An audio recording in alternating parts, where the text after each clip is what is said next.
You don't procrastinate on something that's deeply inspiring and meaningful to you. You take action. Many people who are going after goals aren't goals, they're fantasies, not real objectives. I don't sit there and let the world on the outside dictate my destiny. I decide in the morning what I'm going to do and what's priority, and I stick to it. You're captain of your ship. You're the master of your fate. You're the one that decides your destiny. You're the ones that sit down and prioritize your life.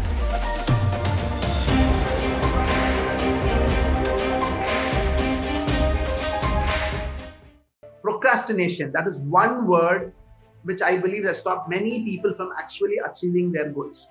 Why do people procrastinate? You're going to hear a redundancy.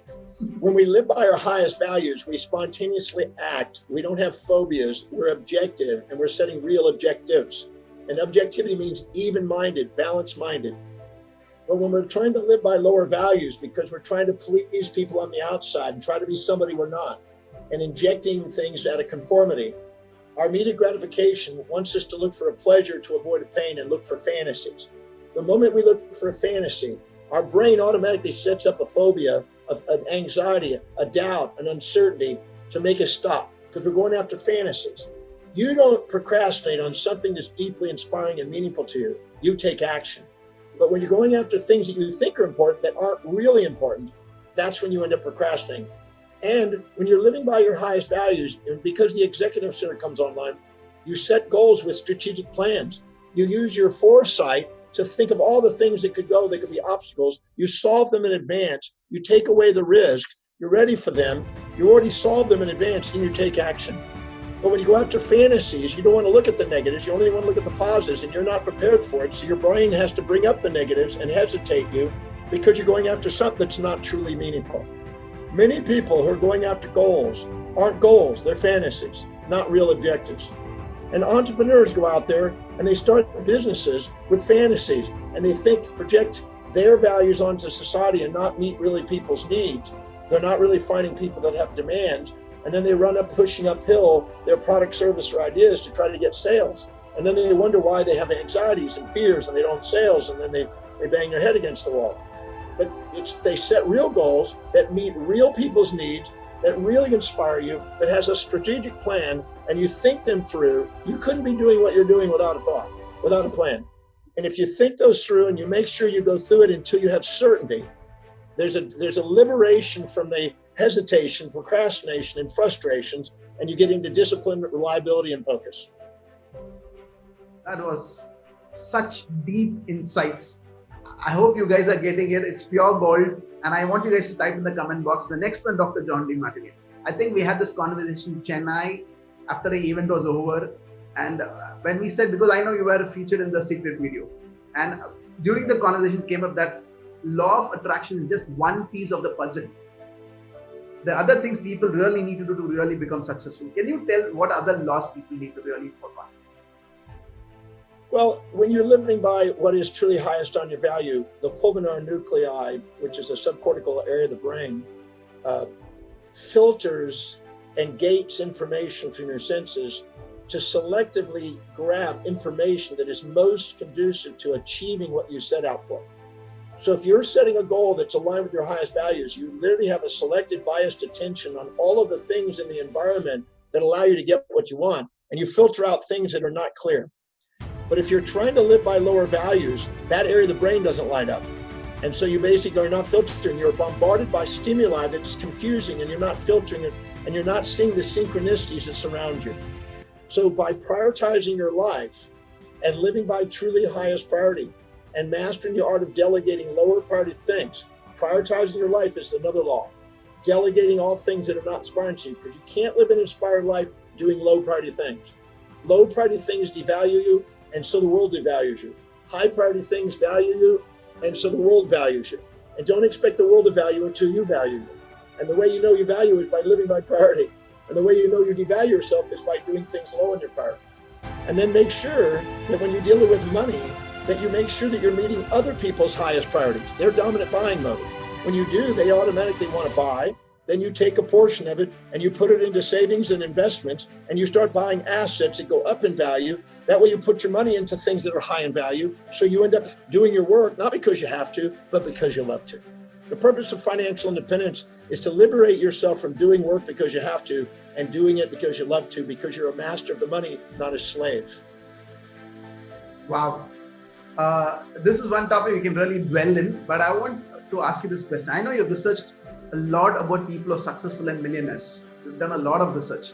Can you give me the top 5 traits you find common among all people who are millionaires and successful? Top 5 traits. Okay. There are different people that are millionaires that rise and fall, and millionaires that keep building momentum. Yeah. I'm not interested in the gamblers. I'm not interested in the speculators. I'm interested in investors. Yeah. There's the people who know how to invest are people that think long term. Yeah. They're not thinking of immediate gratification. They're talking about building a long-term plan of building wealth. That means when you have zero money and you add $1, the value of $1 is 100%. You have $10, you add $1, it's 1%, 10%. You add $100, you add $1, it's 1%. Every time you go 10 times more, 1,000, 10,000, 100,000, the value of the dollar gets less and less and less. So if you're not having a cause that's accelerating upward to counterbalance the devaluation of the dollar, you'll lose the drive to go and build wealth. So you have an accountability and responsibility to have a cause, a legacy that you want to build with your wealth. So you're not just doing it for immediate gratification, not just doing it because you want to go live a fasty lifestyle. That's debauchery. It's because you have a cause that you want to do something. And when you have a bigger cause bigger than yourself, you'll go beyond yourself and you'll do the things that most people aren't willing to do to build wealth. But they have to have a value on serving vast numbers of people. They have to value on buying assets and know the difference. Because until they buy assets, they're not going to go ahead. Most people fantasize about the right lifestyle, the rich and famous, instead of actually buying assets that actually work for them. So they're actually passively growing their wealth on a month basis. And they make sure that they're patient long-term, and that they make sure that nothing is too small to save and invest. They don't wait until, well, when I get ahead, then I'll do it. They just do it. Piggy banks become biggie banks. Little actions make big dreams. If you just do a little bit every single day and build a habit of it, what is not how much you save and invest, it's the habit of doing it. And once you do it, that will keep growing and escalate, because money keeps circulating from those who value it least to those who value it more. And the people that value it more will automatically master it, bring order to it, an organization to it, and put a value on it. When they do, that's where the money goes. So people that have wealth consciousness are not speculators trying to get rich overnight. Those rise and fall. They're consistent, caring people that want to serve people, want to end up having sustainable fair exchange, which is another principle, and they keep thinking long term. And they build a legacy, so there's something that they do beyond their life with the money that they've accumulated. Everybody who's watching wants to be successful, become a leader. I think that was pure gold. Every little thing he said is how you need to program your life from now on if you really want to become successful and sustain being there. Okay, today the world is full of distractions. It's the internet, Netflix, and so on. How can still people be focused and productive? I have the internet in front of me every day, but what I do is I research with it. I'm looking up, I'm directing what it is. I got a piece of paper right here that's got all the things that I have an agenda each morning of what I'm going to be researching in the day. I don't sit there and let the world on the outside dictate my destiny. I decide in the morning what I'm going to do and what's priority, and I stick to it. You can't let the world on the outside do it. I said on The Secret, when the voice and the vision on the inside is greater than all opinions on the outside, you begin to master your life. You can't do it. Nobody's going to get up in the morning and dedicate their life to your fulfillment. Nobody's going to get up in the morning and make sure that you're financially viable and wealthy. Nobody's going to make sure that you're inspired. They're all going to project onto you what they think would be valuable to them.